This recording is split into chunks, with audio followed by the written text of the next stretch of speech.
விவசாயிகளோட வாழ்க்கை பாதிக்காம இருக்கும். கடலோர கிராமங்களில் மீன் அடிப்படையில் பாதுகாக்கிற அலையாத்தி காவல்களை அழிக்கிறத பற்றி தடுத்து நிறுத்தி அதுக்கு ஒரு வழி பண்ண வேண்டிய அரசாங்கத்துக்கு இதோட ஒரு முக்கியமான ஒரு வேலை ஒன்று இருக்கு. அது தெரியுமா?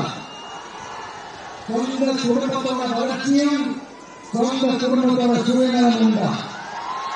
அந்த முக்கியமான வேலை. இது இருக்கிற மக்களுக்கு குடிக்க தண்ணியாக தவிக்கிறாங்க. அதுக்கு தீர்வா காவிரி தண்ணியை கொண்டு வரலாம். மக்களோட தாக்கத்தை கொண்டு வந்தாங்களா? இவ்வளவு பாரம்பரிய கடல் சார்ந்த ஊர்ல ஒரு கவர்மெண்ட் மெரைன் காலேஜ் ஒன்று கொண்டு வரலாம். கொண்டு வந்தாங்களா? மீன் சம்பந்தமான எந்த தொழிற்சாலையும் அமைக்காங்களா? அட்லீஸ்ட் நிறைய பேருக்கு வேலை வாய்ப்பு கிடைக்கிற மாதிரி தொழில் வளர்ச்சியாவது கொடுக்கலாம். அதையாவது செஞ்சாங்களா? ஆனா ஒவ்வொரு டைம் வெளிநாட்டுக்கு டூர் போயிட்டு வரலாம். அத்தனை கோடி முதலீடு, இத்தனை கோடி முதலீடு சிஎம் அவர்கள் சிரிச்சுக்கிட்டே சொல்லுவாரு. சார் மனசத்தை சொல்லுங்க. வெளிநாட்டு முதலீடா இல்ல வெளிநாட்டு முதலீடா?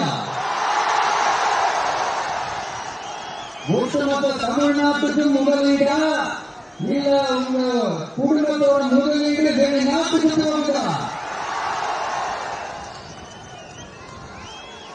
வேளாண்மை யாரு கோடிய கரணி நீங்க இருக்கிற டூரிஸ்ட் பிளேஸ் கொஞ்சம் நல்லா டெவலப் பண்ணலாம். பண்ண குறைஞ்சிருக்கீங்க.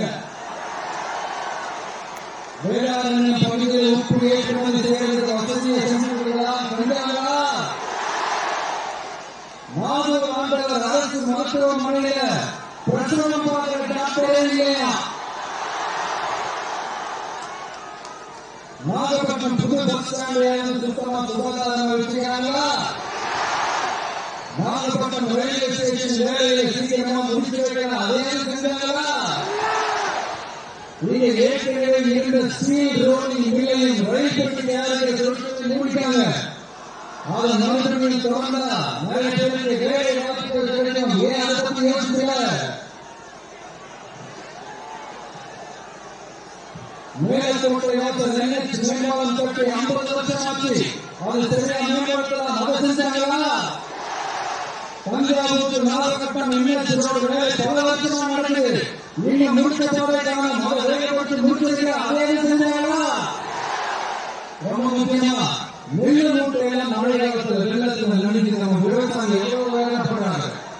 அதுக்கு சரியான ஒரு தூரம் கட்டிக்கலாம். அதையாவது கட்டிட்டாங்களா?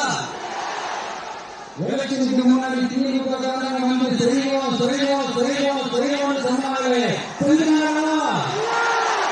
இதெல்லாம் எதுவுமே செய்யாம எல்லாத்தையும் செஞ்ச மாதிரி அதையும் பெரியவாக சொல்லுவாங்க.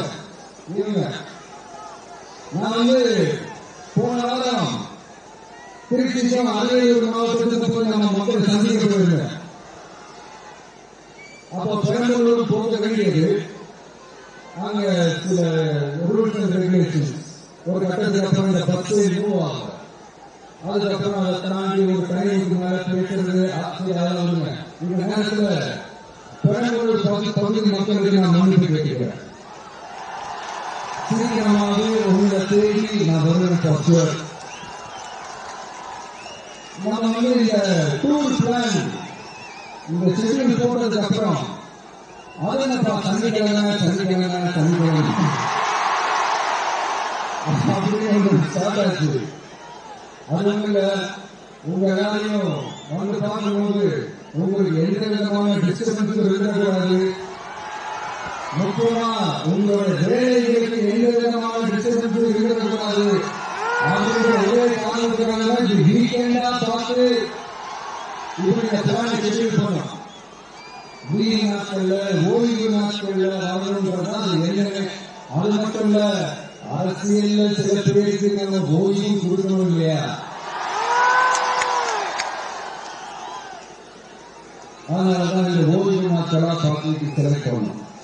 சரி, இப்போ நம்ம மக்களை சந்திக்கிறதுக்கு நம்ம சொந்தங்களை சந்திக்கிறதுக்கு எத்தனை கட்டுப்பாடுங்க? அந்த பர்மிஷன் இல்ல, இந்த பர்மிஷன் இல்ல, ஆனா அதுக்கான காரணங்கள்லாம் நீங்க கேட்டீங்கன்னா சொத்தையான காரணமா இருக்கும்.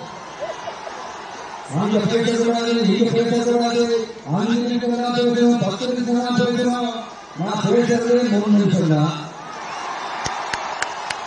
அது பேசக்கூடாது, இங்க பேசக்கூடாதுன்னு சொன்னா அப்புறம் எல்லாம் பேசுறது. கரெக்டா அந்த ஊருக்கு போறதுக்கு முன்னாடி ஒரு அந்த ஏரியாலேயே அந்த பவர் கட்டு. அப்ப நான் திருச்சி போய்